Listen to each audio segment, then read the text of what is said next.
maybe 40 years back, Chairman Mr. Dr. Pratap Reddy had a vision to bring international care for Indian patients. I think today we are bringing Apollo care to our international patients. And I think we have come a long way. நான் doctor Appaji Krishnan. 24 வருஷமாக நானும் doctor Sajan Hegde.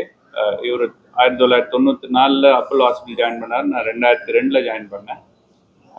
நாங்கள் 2 பேரும் 24 வருஷமாக ஒன்றா வேலை செஞ்சுருக்கோம். முதுகு தண்டுவட அறுவை சிகிச்சை நிபுணர்கள் 2 பேருமே வெறும் ஸ்பைன் சர்ஜரி மட்டும். நாங்கள் எங்களோட பேசிக் ட்ரைனிங் ஆர்த்தோபெடிக்ஸ், அதுதான் எங்களோட பேசிக் ட்ரைனிங். அதுக்கப்புறம் ஸ்பைன் சர்ஜரி முடிச்சுட்டு இப்போ ஸ்பைன் சர்ஜரி மட்டும் பண்ணிட்டு இருக்கோம். கரண் பூரி எங்கள் ஹாஸ்பிட்டலோட சிஇஓ. இந்த குழந்தை சுரினாம் அப்படின்ற ஒரு நாடு சவுத் அமெரிக்கா கண்டத்தில் இருக்கு. 3 கண்டம் தாண்டி அங்கேருந்து வந்திருக்காங்க. ஸோ அவங்க அம்மா இப்போ சொல்றது கேட்டிருப்பீங்க. அவங்க ஆன்லைனில் போய் நிறைய ஹாஸ்பிட்டல், நிறைய கண்டத்தில், அமெரிக்காவில், கனடாவில், யுனைடெட் கிங்டம், லண்டனில் இருக்கிற ஹாஸ்பிட்டல் எல்லாருக்கும் எழுத்துனாங்க. மெயிலில் செக் பண்ணி யார் நல்ல அறுவை சிகிச்சை நிபுணர், யார் இதில் ஸ்பெஷலிஸ்ட்னு கண்டுபிடிச்சி அவங்களுக்கெல்லாம் மெயில் போட்டுருக்குறாங்க. இமெயிலில் எங்கள் ஹாஸ்பிட்டல்லேருந்து நாங்கள் ரிப்ளை பண்ணதுக்கப்புறம் மறுநாளே அவங்க ஆன்லைனில் எங்க கூட டாக்டர் சாஜன் கூட ஒரு வீடியோ காலில் வந்தாங்க. வீடியோ காலில் என்னென்ன இந்த பொண்ணுக்கான இருக்கிற பிரச்சனை என்னன்னு கண்டுபிடிச்சிட்டு, சார் ஒரு இதுக்கு இந்த மாதிரி ஒரு ஸ்டேஜ் ட்ரீட்மெண்ட் தான் பண்ண முடியும், ஒரே இதில் பண்ண முடியாது, ஏன்னா இது ரொம்ப பெரிய வளைவு இருக்குது. ஸோ அந்த வளைவை நேராக பண்ணணும்னா ரொம்ப நாள் ஆகும், அதுக்கு நீங்கள் தயாராக இருந்தீங்கன்னா இந்தியாவுக்கு வந்தால் தான் அது முடியும்னு சொன்னது. அவங்க மற்ற எங்களை பற்றி எல்லாம் தெரிஞ்சுக்கிட்டு இங்கே வந்தாங்க. அந்த பாப்பா பார்த்தீங்கன்னா 15 வயசு. நான் முன்னாடியே சொன்ன மாதிரி 120 டிகிரி பெண்டு ஸ்பைன் நேராக நீங்கள் முன்னாடிலேருந்து பார்த்தா நேராக ஒரே கோடு தான் இருக்கணும். இந்த பாப்பாவுக்கு சைடில் வளைஞ்சி, அது ரைட் சைடில் 120 டிகிரி வளைஞ்சி இருந்தது. 120 டிகிரி வளைவுன்றது ஒரு காலத்தில் 30-40 வருஷத்துக்கு முன்னாடி நம்ம நாட்டிலையும் நிறைய பேர் பார்த்துருக்கோம். ஏன்னா அப்போ இதுக்கான அறுவை சிகிச்சை இருக்குது இல்லைன்னு யாருக்கும் தெரியாது. அவங்க நாட்டிலையும் ஒருவேளை அதனால விட்டுருப்பாங்க. ஸோ இங்கே அந்த பாப்பாவுக்கு ட்ராக்ஷன் அப்படின்ற ஒரு ஃபர்ஸ்ட் என்னன்னா, தலையில் ஒரு கவசம் போட்டுட்டு அதுலேருந்து வெயிட் போட்டு அவங்களோட பாடி வெயிட் கிராவிட்டி வச்சு நாங்கள் அவங்களோட ஸ்பைனை கரெக்ட் பண்ண ட்ரை பண்ணோம். ஸோ 120 டிகிரிலேருந்து 98 டிகிரிக்கு அந்த கரெக்ஷன் வந்தது. 3 வாரம் ஆச்சு அது கரெக்ட் பண்ணுறதுக்கு. அது இல்லாமல் அந்த ஸ்பைனும் கொஞ்சம் லூஸ் ஆகிடும். ஸோ கரெக்ஷன் அப்போ ஈஸியாக இருக்கும். அது 98 டிகிரின்றதும் திரும்ப அவ்வளோ சாதாரண அறுவை சிகிச்சைனால நேர்படுத்த முடியாது. அதனால இந்த பாப்பாவுக்கு 2 ஸ்டேஜாக பண்ணோம். ஒன்று முன்பக்கமாக செஸ்ட் வழியாக உள்ளார போய் அவங்களுக்கு இருக்கிற டிஸ்கெல்லாம் ரிலீஸ் பண்ணிவிட்டு, அதுக்கப்புறம் பின்பக்கமாக போய் ஸ்க்ரூ போட்டுட்டு, அந்த விலா எலும்பு இருக்கு இல்லைங்களா, ரிப் ஸ்பைனில் போய் அட்டாச் ஆகிருக்கும். ஸோ அதெல்லாம் ரிலீஸ் பண்ணிவிட்டு அதுக்கப்புறம் ஸ்க்ரூவும் ராடும் போட்டு நேராக பண்ணும். அந்த நேராக பண்ணதில் கிட்டத்தட்ட 30 டிகிரிக்கு வந்துட்டாங்க 120 டிகிரிலேருந்து. ஸோ 28 டிகிரிஸ் பார்த்தீங்க நீங்கள். ஸோ 75% கரெக்ஷன்றது acceptable even in a smaller curve. In a very large curve people எல்லாரும் நிறைய பேர் பார்த்தீங்கன்னா 50லேருந்து 60% தான் கரெக்ஷன் வரும். நாங்கள் 75% இது ஸ்டேஜாக பண்ணதுனால எடுத்து வர முடியுது. இதுக்கு முக்கிய காரணம் பார்த்தீங்கன்னா சாரோட எக்ஸ்பர்டிஸ், அவரோட எக்ஸ்பீரியன்ஸ் இருக்குது. நாங்கள் 2 பேரும் கிட்டத்தட்ட 25 வருஷமாக ஒன்றா செய்கிறோம். ஸோ அந்த டீம் எஃபர்ட் இருக்குது. எங்களோட டீம் இப்போ பார்த்தீங்க டாக்டர் விக்னேஷ், டாக்டர் ஹரித், அவங்களோட ஹெல்ப் இருக்குது. எங்களோட மயக்குனர் டாக்டர் வசந்த், அவங்க டீமில் டாக்டர் பூர்ணா, மீனா, பிரியா அண்ட் ஐஸ்வர்யா, அவங்க 4 பேர் முக்கியமாக அவங்க இந்த டீமோட.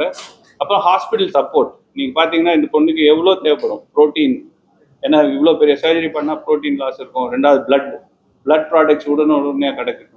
அதுக்கப்புறம் ஐசியூவில் இருக்கிற டாக்டர் இருந்து நான் சொன்ன மாதிரி விலா எலும்பு கட் பண்ணதுனால லங்கோட ஃபங்க்ஷன் கம்மியாக இருக்கும். ஸோ அதுக்கான டாக்டர் அனஸ்தீசியாவுக்கு அப்புறம் அதுக்கான நர்சிங் கேர், முக்கியமானது அவங்க தான். அவங்க நர்சிங் கேர், அதுக்கப்புறம் ஃபிசியோதெரப்பி, இது எல்லாமே பண்ணதுனால இந்த பாப்பா இது கிட்டத்தட்ட நான் இப்போ சொல்லலாம், தைரியமாகவே சொல்லலாம், 90% கிட்டத்தட்ட நார்மலாக இருக்கிறாங்க. அவங்களால இப்போ வந்து வெயிட் தூக்க முடியாது, ஸ்போர்ட்ஸ் விளையாட முடியாது. நடக்கலாம், படிக்கட்டு ஏறலாம், உட்காரலாம், சின்ன சின்ன பை தூக்கிட்டு போகலாம். 5 கிலோ யாரோ கேட்டாங்க, 5 கிலோ 6 கிலோ எல்லாம் தூக்கிட்டு போகலாம். பட் கையில் தூக்கிட்டு போகணும், முதுகில் தூக்கிட்டு போக முடியாது. இப்போ இன்னும் ஒரு வாரத்தில் நீச்சல் அடிக்க ஆரம்பிக்கலாம். இப்போ 2 வாரம் தான் ஆகுது ஆப்ரேஷன் முடிஞ்சு. அப்புறம் ஒரு 6 வாரம் கழிச்சு சின்ன சின்ன எக்ஸசைஸ் பண்ணிட்டு பள்ளிக்கூடம் போகலாம்.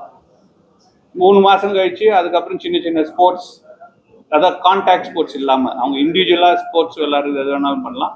6 மாதத்துலேருந்து கான்டாக்ட் ஸ்போர்ட்ஸ் கூட விளையாட ஆரம்பிக்கும். ஓவரால் பட்ஜெட் எவ்வளவு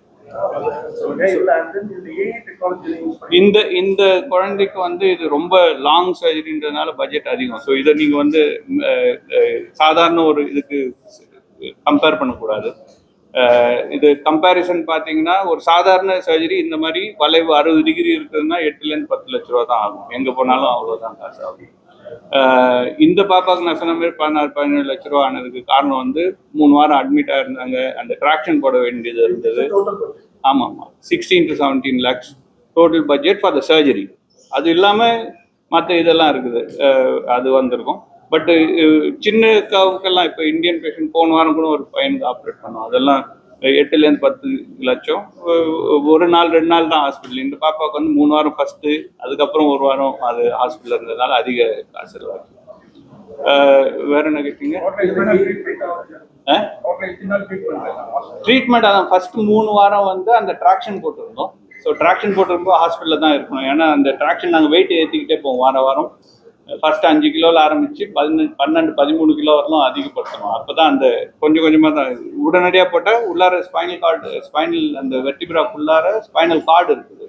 ஸோ தண்டுவாடம் அது வந்து அடிபட்டதுன்னா அப்புறம் கால் சைடு போயிடும், உங்களுக்கு எல்லாம் தெரியும். ஸோ அது வராமல் இருக்கிறதுக்கு அது மானிட்டர் பண்ணிட்டு தான் பண்ணணும். அது 2வது வெயிட் போட தலையிலேருந்து இழுக்கிறோம். ஸோ வலி இருக்கும். ஸோ வலிக்காக வீட்டுக்கு அனுப்புறது கிடையாது, ஹாஸ்பிட்டலில் தான் இருக்கும். 3 வாரம் 2 நாள் ஆப்ரேஷன் நடந்தது. அதுக்கப்புறம் 4 நாள் ஹாஸ்பிட்டலில் இருந்தாங்க. அவ்வளோதான். 4வது நாள் 5வது நாள் வந்து டிஸ்சார்ஜ் ஆகி வெளியில் போயிட்டாங்க. இப்போ வெளியில் தான் தங்கி இருக்கிறாங்க, ஹாஸ்பிட்டலில். டோட்டலாக நீங்கள் ஆர்டினரி பேஷண்ட்டாக இருந்தால் 3-4 நாள் தான். இது இந்த பாப்பாவுக்கு நாங்கள் ட்ராக்ஷன் போட்டதுனால அந்த எக்ஸ்ட்ரா 3 வாரம் ஹாஸ்பிட்டலில் இருக்கு.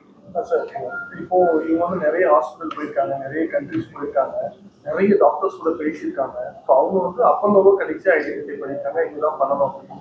அவங்களோட ஒப்பீனியன் நீங்க எடுத்து பார்த்தீங்களா? அதாவது எப்படின்னா நம்ம வேரியஸ் கண்ட்ரிஸ் மேட்ச் பண்ணும்போது நம்ம கண்ட்ரிஸ்ல எதனால அவங்க இதை சூஸ் பண்ணாங்கன்னு நீங்க நினைக்கிறீங்க? அது அவங்களோட ரிசர்ச். அவங்க அம்மா சொன்னாங்க, அவங்க ஒரு ஆன்லைன் ரிசர்ச் பண்ணியிருக்கிறாங்க. ஸோ நிறைய பேர்கிட்ட பேசியிருக்கிறாங்க. எங்ககிட்ட முன்னாடியே அறுவை சிகிச்சை பண்ண பேஷண்ட்டோட ரிப்ளைஸ் எல்லாம் பார்த்து அவங்களையும் கான்டாக்ட் பண்ணியிருக்கிறாங்க. ஸோ எல்லாத்தையும் பார்த்துட்டு ப்ளஸ் சார் கூட ஒரு நாள் பேசினாங்க, ஆன்லைன் வீடியோ கால் பண்ணப்பவே அவங்களுக்கு வந்து இந்த இடம் வரணும்னு பிடிச்சிச்சு. நீங்கள் சாதாரணம் கிடையாது, 20,000 கிலோமீட்டர் வரணும்.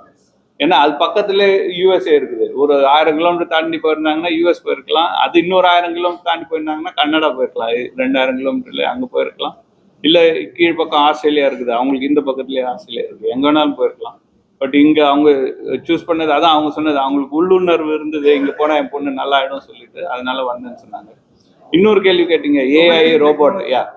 ஸோ ஏஐன்றது வந்து இன்னும் ட்ரீட்மெண்ட் ப்ராசஸ்க்கு ஸ்பைனில் கிடையாது, டயக்னோஸ்டிக்ஸ்க்கு தான் இருக்குது, என்னன்னு கண்டுபிடிக்கிறதுக்கு தான் இருக்குது. இன்னும் அறுவை சிகிச்சைக்கு கிடையாது. அறுவை சிகிச்சைக்கு நாங்கள் வந்து ரோபோட், நீங்கள் அதில் பார்க்கலாம், அந்த ரோபோட்டோட இது யூஸ் பண்ணுவோம். அது என்னன்னா எங்களுக்கு அந்த ஸ்க்ரூ பிளேஸ்மெண்ட்டுக்கெல்லாம் இது பண்ணுவோம். அது டைப் ஆஃப் ஏஐ தான். பட் இதில் ஏஐயோட கலந்தது என்னன்னா கைடன்ஸ் சொல்லுவோம். இப்போ எப்படி ஏரோப்ளேன் வந்து ரன்வே பார்க்காம அவங்க வந்து இறக்குறாங்க, அந்த மாதிரி இது நாங்கள் எங்கே இருக்குன்னு பார்க்காம அந்த ஸ்க்ரூ போடுறதுக்கு இது வந்து எங்களுக்கு யூஸ்ஃபுல்லாக இருக்கும். ஸோ அது அந்த டெக்னாலஜி வந்து ரொம்ப கம்மியாக இருக்குது இந்தியாவில் பார்த்தாலே ஒரு 4-5 ஹாஸ்பிட்டலில் தான் இருக்குது.